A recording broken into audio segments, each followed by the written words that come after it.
curious, atmospheric tone. The ancient city of Basra has always been draped in mystery.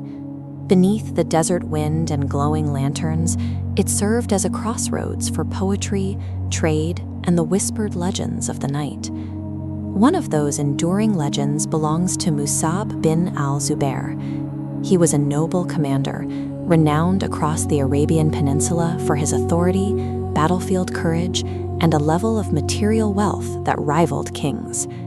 Yet possessing palaces of marble and endless gold left a distinct, agonizing silence in his daily life.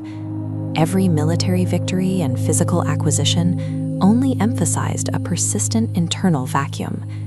Islamic philosophy describes this state as talab, an immense, gnawing longing.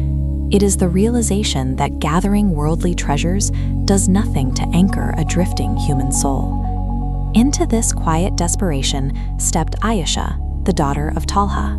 She possessed a striking elegance, but the court was more interested in her piercing intellect and her rare ability to navigate the complex social landscape of the era. Their paths crossed in the seclusion of the palace gardens. Far from the rigid structures of the throne room, the air was heavy with the scent of blooming jasmine, and moonlight rippled across the fountain water.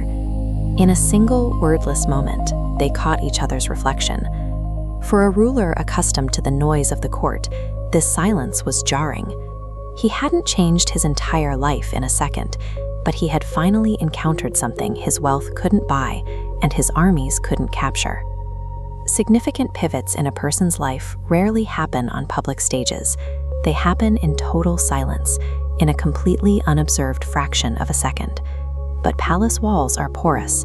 Almost immediately, the quiet tension between the two sparked an uncontrollable wildfire of whispers through the corridors and servant quarters. What began as a guarded connection was pulled out into the open. Nobles and merchants alike dissected their every interaction, placing a heavy, suffocating weight on a fragile new bond. Constant exposure acts as a crucible.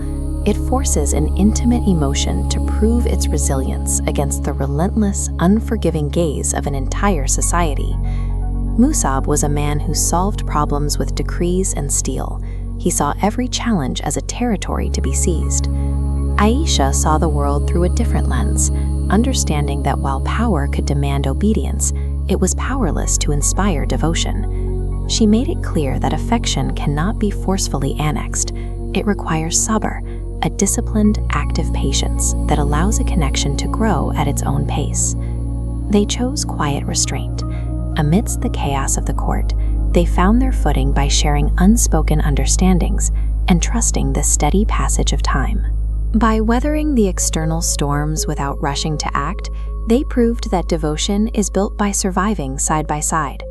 Standing with her, Musab articulated a harsh truth about his own life's work. He admitted that his entire kingdom, his massive fortunes, and his decorated armies were destined to turn to dust.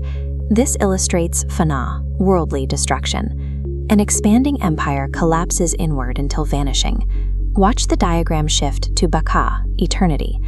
As territorial borders dissolve, a single glowing line pushes infinitely outward. This represents selfless connection, a force bypassing the decay of marble. Relinquishing his need to dominate was Musab's greatest victory. He traded the fleeting glory of a conqueror for a permanent place in the human story. This map tracks their story's expansion, showing interconnected nodes lighting up from Basra to Baghdad.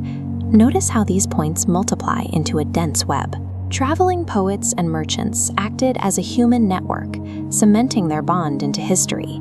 Two people sharing a conversation by a fountain authored a narrative that outlasted the very era that tried to contain it. Today, centuries of sunlight and desert storms have stripped the gold and worn down the marble of Basra's palaces. Yet the memory of Musab and Aisha remains untouched by the weather. Buildings collapse and political borders erase themselves. It is the intangible